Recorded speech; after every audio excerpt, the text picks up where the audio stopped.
friends. Welcome to story time. I have another Eric Carle book for us today, so I'm excited to share it with you. Before we get started, make sure you've got a comfy space. Remember, you can always pause the video to look at pictures for more time or to talk about any of the questions.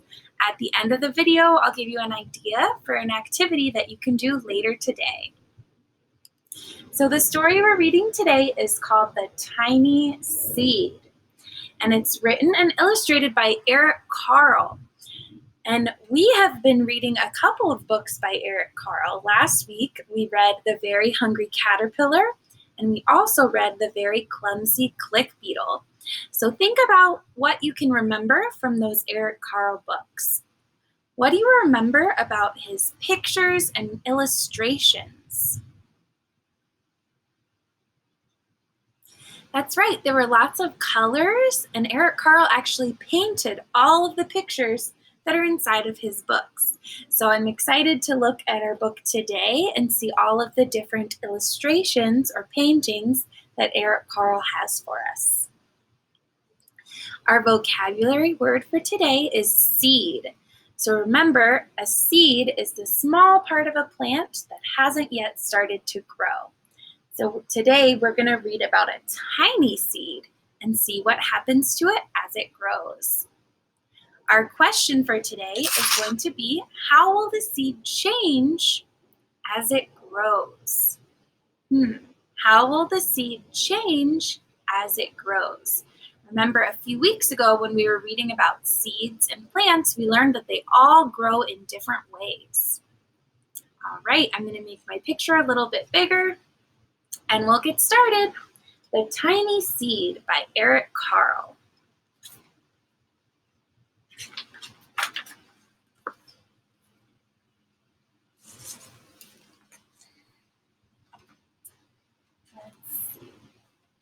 It is autumn. That's another word for fall. A strong wind is blowing. It blows flower seeds high in the air and carries them far across the land. One of the seeds is tiny.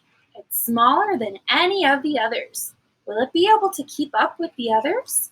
And where are they all going?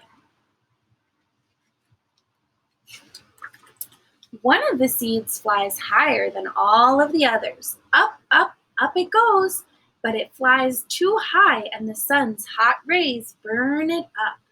But the tiny seed sails on with all of the others.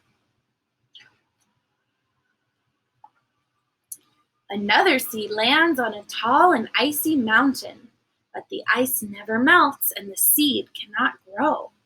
The rest of the seeds fly on, but the tiny seed does not go as fast as the others. Look at all of the beautiful colors Eric Carle is using to paint the wind. Now they fly over the ocean. One seed falls into the water and drowns. Uh-oh. The others sail on with the wind, but the tiny seed does not go as high as the others. Look at the beautiful colors he used to paint the water. One seed drifts down onto the desert. It is hot and dry here, and the seed cannot grow.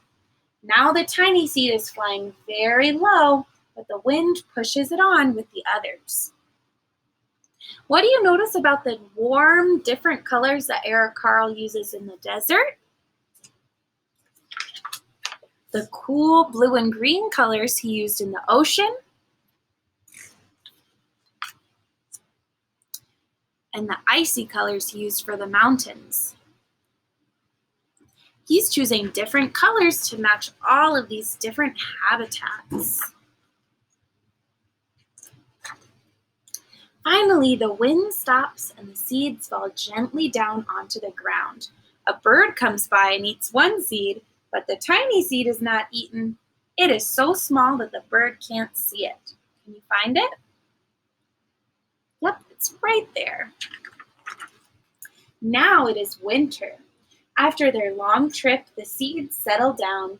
They look just as if they are going to sleep in the earth. Snow falls and covers them like a soft white blanket. A hungry mouse that also lives in the ground eats a seed for lunch, but the tiny seed lies very still and the mouse does not see it. Look at the cool blue and green colors that he's using to paint winter. Now it is spring. After a few months, the snow has melted. It is really spring. Birds fly by, the sun shines, rain falls, and the seeds grow so round and full that they start to burst open a little. Now they are not seeds anymore, they're plants. First, they send roots down into the earth. Then their little stems and leaves begin to grow upward towards the sun and air. There's another plant that grows much faster than the new little plants. It is a big weed, and it takes all the sunlight and rain away from one of the small new plants. And that little plant dies, cannot grow. The tiny seed has not started to grow yet. Uh-oh, it'll be too late, hurry. But finally, it too starts to grow into a plant. The warm weather also brings the children out to play. They too have been waiting for the sun and springtime. One child doesn't see the plants as he runs along and oops, he breaks one. Now it cannot grow anymore. The tiny plant that grew from the tiny seed is growing fast, but its neighbor grows even faster. Before the tiny plant even has 3 leaves, the other plant has 7. And look, a bud and now a flower. But what is happening? First there are footsteps, then a shadow looms over them, and a hand reaches down and breaks off the flower. A child has picked the flower to give to a friend, but now it can't grow anymore. It is summer. Now the tiny plant from the tiny seed is all alone. It grows on and on and on. It doesn't stop. The sun shines on it and the rain waters it. It has so many leaves, it grows taller and taller. It is taller than the people, taller than the trees, taller than the houses. And now a flower grows on it. People come from far and near to look at this flower. It is the tallest flower they have ever seen. It is a giant flower. All summer long, the birds and bees and butterflies come visiting. They have never seen such a big flower before. Now it is autumn again. The days grow shorter, the nights grow colder, and the wind carries yellow and red leaves past the flower. Some petals drop from the giant flower, and they sail along with the bright leaves over the land and down to the ground. What do you think is going to happen to our giant flower next? The wind blows harder, and the flower has lost almost all of its petals. It sways and bends with the wind, but the wind grows stronger and shakes the flower, and once more, the flower's seed pod opens, and out come many tiny seeds that fly away with the wind. The end. Wow, Kipsters, did you see what happened to our tiny seed? Let's go back to our story question and see if we can answer, how did it change as it grew? That's right, it turned into a giant flower. Oh my goodness, and people from all over came to see it. That was a pretty cool story, huh? What did you think about the colors that Eric Carle used? He painted different colors for the wind, for the different flowers, for the birds and the bees, and for all of the different seasons. Thanks, Eric Carle. All right, now it's time for your activity today. Today, you're going to get to make your own flower. Watch and see how we can use a coffee filter, markers, and water to make your own flowers.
hope you have fun. And if you don't have these materials at home, you can also use crayons, markers, or paint to make your own flowers.